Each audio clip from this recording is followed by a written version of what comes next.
அனைவருக்கும் வணக்கம். சக்தியும் நானும். இந்த பதிவில் ஸ்படிகலிங்கம்னா என்ன, அதனால் ஏற்படுற நல்ல பலன்கள் என்ன அப்படிங்கிறத சுருக்கமாக பார்க்கலாமா? பல நூறு வருடங்களாக பூமியின் அடியில் தேங்கியுள்ள நீர் பாறையாக மாறும். அந்த பாறையில் இருந்து சுத்தமான கற்கள் தேர்வு செய்யப்பட்டு ஸ்படிகலிங்கங்கள் உருவாக்கப்படுகின்றன. ஸ்படிகலிங்கம் நடராஜரின் திரு உருவத்தை குறிக்கும்.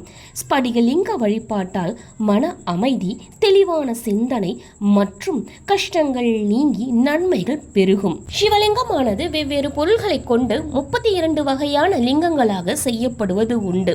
இந்த 32 வகையிலும் சேராமல் சுயம்புவாக, அதாவது இயற்கையாக கிடைக்கக்கூடிய லிங்கமே ஸ்படிகலிங்கம். எனவே இது மிக உயர்ந்த ஸ்தானத்தில் வைத்து மதிக்கப்படுகிறது. ஸ்படிகம் சிவனின் நெற்றியை அலங்கரிக்கும் சந்திரனிலிருந்து விழுந்ததாக கூறுவோரும் உண்டு. சரியான வழிபாடு முறைகளை பின்பற்றுவதன் மூலம் ஸ்படிகம் தன ஆகர்ஷண சக்தி படைத்ததாகவும் மாறும்.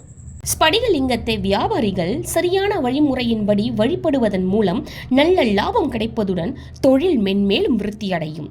மாணவர்கள் ஸ்படிகலிங்கத்தை வழிபடுவதால் நல்ல ஞாபக சக்தி கிடைப்பதுடன் விஷயங்களை கிரகித்துக் கொள்ளும் ஆற்றலும் கிட்டும். ஸ்படிகலிங்கத்தை தினமும் பூஜை செய்வதன் மூலம் நல்ல மனத்தின்மையும் நேர் வழியில் செல்ல விரும்பும் உணர்வும் உண்டாகும்.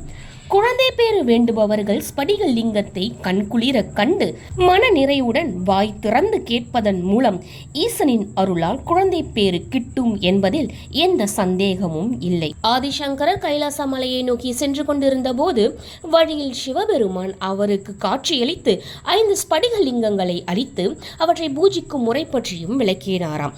அவை முக்திலிங்கம், வரலிங்கம், மோட்சலிங்கம், போகலிங்கம், யோகலிங்கம் என பெயர் கொண்டவை. அந்த பஞ்சலிங்கங்களை ஆதிசங்கரர் 5 ஸ்தலங்களில் பிரதிஷ்டை செய்தாராம். முக்திலிங்கம் கேதார்நாத்திலும், வரலிங்கம் நேபாளத்திலும், மோட்சலிங்கம் சிதம்பரத்திலும், போகலிங்கம் சிருங்கேரியிலும், யோகலிங்கம் காஞ்சியிலும் பிரதிஷ்டை செய்யப்பட்டன. சிதம்பரத்தில் ஸ்படிகலிங்கம் சந்திரமௌலீஸ்வரராக வழிபடப்படுகிறது.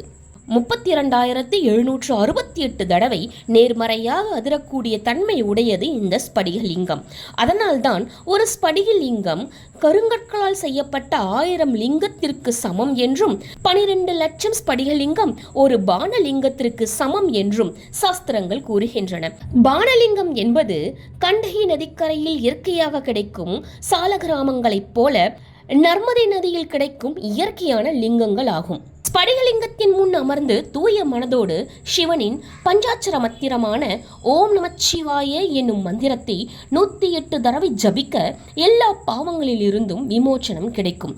பொதுவாகவே மந்திர சித்தி, அதாவது சொல்லும் மந்திரத்திற்கு முழுமையான பலன் கிட்ட வேண்டுமானால் அம்மந்திரத்தை ஸ்படிகலிங்கத்தின் முன் அமர்ந்து பயபக்தியுடன் ஜபித்தால் பலன் பல மடங்கு கிட்டும் என்பது சாஸ்திரங்கள் கூறும் உண்மை. ஸ்படிகலிங்கத்தின் முன் சிவனை மட்டும்தான் வழிபட வேண்டும் என்பது இல்லை.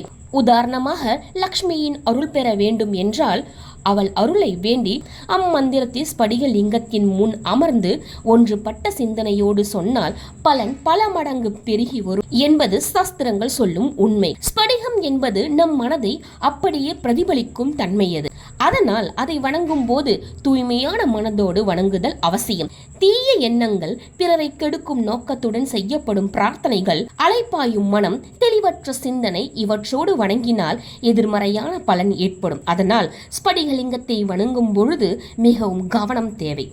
இந்த பதிவு கண்டிப்பாக உங்களுக்கு பயனுள்ளதாக இருந்திருக்கும்னு நினைக்கிறேன். அப்படி பயனுள்ளதாக இருக்குன்னு நீங்கள் நினச்சிங்கன்னா உங்களுடைய நண்பர்களுக்கும் இதை ஷேர் பண்ணுங்கள். நம்ம சேனலை இது வரைக்கும் சப்ஸ்கிரைப் பண்ணவங்க அனைவருக்குமே நன்றி.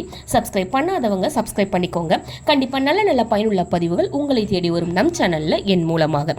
மீண்டும் ஒரு நல்ல பதிவுடன் நான் உங்களை சந்திக்கிறேன். நன்றி. ஓம் முருகா.